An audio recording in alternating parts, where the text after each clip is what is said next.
this video, we're going to talk about something called the product principle or the counting principle.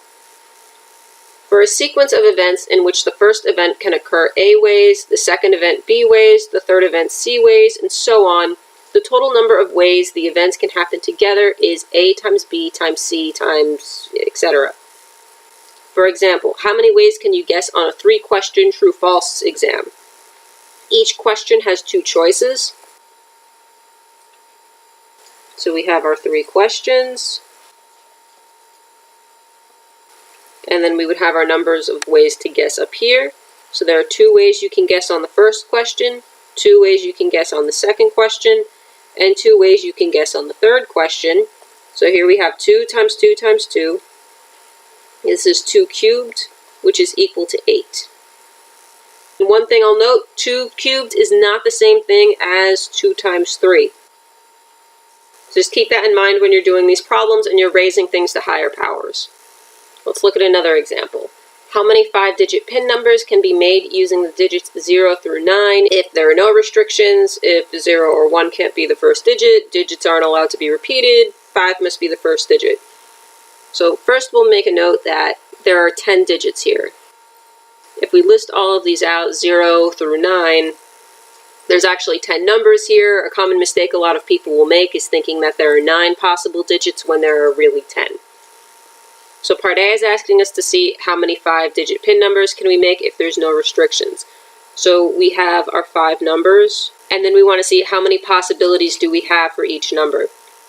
So there are 10 digits you can choose for the first number, then 10 for the second, 10 for the third, and 10 for the others.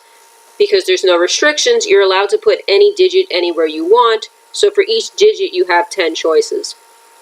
This ends up being 10 to the 5th, or 100,000.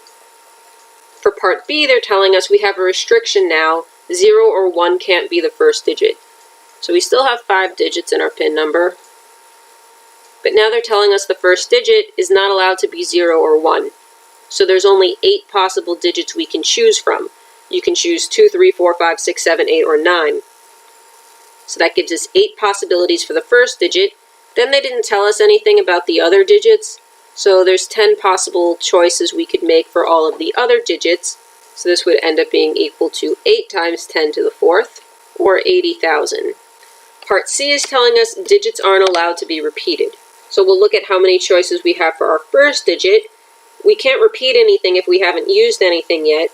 So we have 10 choices for our first digit. Then when we get to our second number in the PIN, we can't use the same digit we used before. So instead of having 10 choices, now there's 9. So we are allowed to use every single digit except the one we used for the first slot. Now when we get to the third number, we've already used 2 of the 10 digits, so there's only 8 choices left. Now we've used 3 different digits, so there's only 7 left.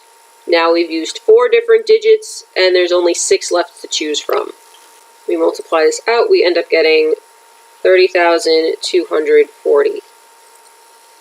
In part D, we're being told 5 has to be the first digit. If 5 has to be the first digit, we only have 1 choice for that, which is number 5. We can't use anything else. Now for all of the other digits, they didn't say anything, so we still have 10 choices for all of those. So we have 10 to the 4th possibilities, or 10,000. Here's another example. I would suggest pausing the video here, try to work through it on your own, then hit play to see me go through the answers. How many license plates consisting of 3 letters A through Z, followed by 4 digits 0 through 9, can be made if A, there are no restrictions, B, letters aren't allowed to repeat? So our letters A through Z, there's 26 letters, and we also need to know that there are 10 digits. So if there's no restrictions, we want a license plate first. There's 3 letters, and then there's going to be 4 digits. So we have 26 choices for each letter if there are no restrictions, and we have no restrictions on the digits either, so we have 10 choices for each digit. So this would be equal to 26 to the 3rd power times 10 to the 4th power. If we multiply this out, we end up getting a very large number. B is asking us to see how many license plates we can make if we aren't allowed to repeat letters. So if we aren't allowed to repeat letters, it's similar to what we saw in the last example where we weren't allowed to repeat digits. You have 26 choices for the first letter. Now that you've used one letter, you can never use it again, so there's only 25 letters to choose from.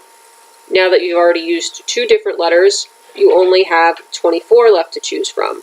They didn't tell us anything about digits, they only said letters aren't allowed to repeat, so our digits would still be 10 times 10 times 10 times 10. We still have 10 choices for each letter. We multiply this out and we end up getting a very large number.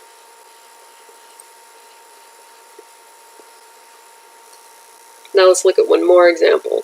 Suppose a lunch special at a restaurant comes with 5 choices for soup, 12 choices for entrees, and 3 choices for dessert.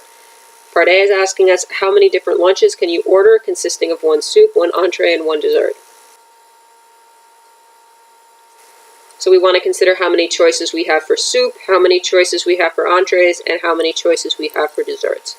So we have 5 different soups to choose from, then we have 12 entrees to choose from, and then we have 3 desserts to choose from. If we multiply all of these together, we get that there's 180 different possible ways you could order lunch, choosing one thing from each category. Part B is asking us how many different lunches can you order if dessert is optional. So when we say optional, this means you can order dessert or you cannot order dessert. In any of these problems, whenever they tell you one of the categories is optional, it gives you the additional choice of not using that category. So we still have 5 choices for soup, we still have 12 choices for an entree, but now when we get to a dessert, we have 3 plus 1, or 4 choices for dessert. So adding the extra 1 on here is representing the choice of not ordering dessert. So here we have 3 different desserts to choose from, and then you have the 4th option of saying, I don't want any of them. So this would become 5 times 12 times 4, which would be equal to 240.